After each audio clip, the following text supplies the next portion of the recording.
अनुरोध गर्दछु। उहाँहरू आउनु भएको छ, उहाँहरूलाई जोरदार ताली साथ स्वागत गर्ने हार्दिक अनुरोध गर्छु। आम समुदाय कृपया थिमसङ बजाइकन प्राथमिक मित्रहरूलाई आग्रह गर्दछु। थिमसङ, राष्ट्रसभाको थिमसङ भेटेर बदनामी सहेर अपमान सहेर बोलिरहेको छ। हार्दिक स्वागत सभ्य सभापति रवि लामिछाने, वरिष्ठ नेता बालेन्द्र शाह, उपसभापति डाक्टर सोनी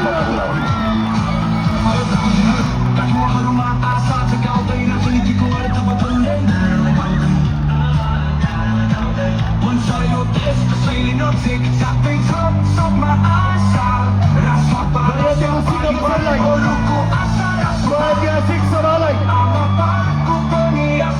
वरिष्ठ नेताहरूले शीर्ष नेताहरूले स्वागत सम्बोधन गर्नुहुनेछ। उहाँहरूको यो उपस्थितिमा हार्दिक स्वागत गर्न उपस्थित आम जनसमुदायलाई आग्रह गर्दछु। तर यो सभाको मर्यादा कायम गरिदिनु होला।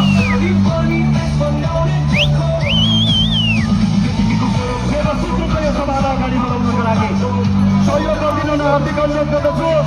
आम जनसमुदाय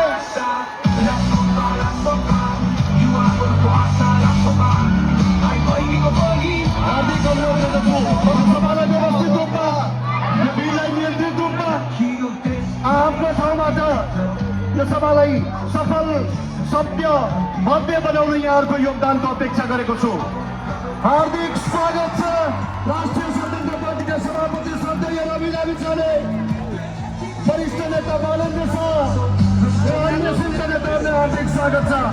उपसभापति डाक्टर सोनी बुवाले, स्वतन्त्र उम्मेद्वारहरू, त्यसै गरी चितवन नवलपरा शिक्षापूर्वका उम्मेद्वार सहित सबैलाई हार्दिक स्वागत गर्न चाहन्छु।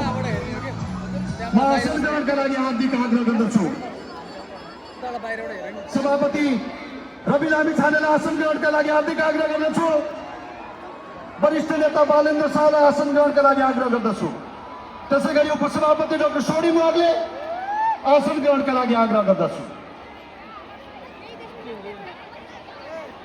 आयोजकको तर्फबाट शीर्ष नेतृत्वलाई पुष्पगुच्छद्वारा स्वागत गर्न हार्दिक अनुरोध गर्दछु। पुष्पगुच्छद्वारा स्वागतका लागि यो सभालाई व्यवस्थित रूपमा सम्पन्न गर्न, सभ्य र भव्य बनाउन यहाँहरूको योगदान, यहाँहरूको सक्रिय योगदानको अपेक्षा गरेका छौँ। म फेरि आग्रह गर्दछु, यहाँ ज्येष्ठ नागरिक, बालबालिका र अशक्त महानुभावहरू पनि हुनुहुन्छ, उहाँहरूको सुरक्षालाई विशेष ख्याल गरिदिनु हुन। त्यसै गरी सुरक्षाकर्मीहरूलाई सहयोग गरिदिनु हुन, ऱ्यापिड एक्सन टिमका मित्रहरूलाई सहयोग गरिदिनु हुन आग्रह गर्दछु। यो सभालाई व्यवस्थित रूपमा, सुअनुशासित रूपमा सम्पन्न गर्ने दायित्व तपाईँ हाम्रै हो। म हार्दिक आग्रह गर्छु, यो दायित्व तपाईहरूको सामूहिक प्रयत्नले मात्र सम्भव छ। म अघि भनिरहेको थिएँ, राष्ट्रिय स्वतन्त्र पार्टीको स्थापना, विकास र विस्तारमा चितवनको ऐतिहासिक भूमिकाको सम्मान राष्ट्रिय स्वतन्त्र पार्टीले गरिरहेको छ र त्यो सम्मानको बदलामा राष्ट्रिय स्वतन्त्र पार्टीलाई यहाँले ऐतिहासिक रेकर्डका साथ विजय गराउन हार्दिक अनुरोध गर्दछु। यो स्वागत चलिरहँदा म हार्दिक आग्रह गर्दछु, राष्ट्रिय गानका लागि प्राविधिक मित्रहरू राष्ट्रिय गानका लागि तयारी गरिदिनु हुन र उपस्थित सबैलाई राष्ट्रिय गानका लागि तयार हुन आग्रह गर्दछु। राष्ट्रिय गान।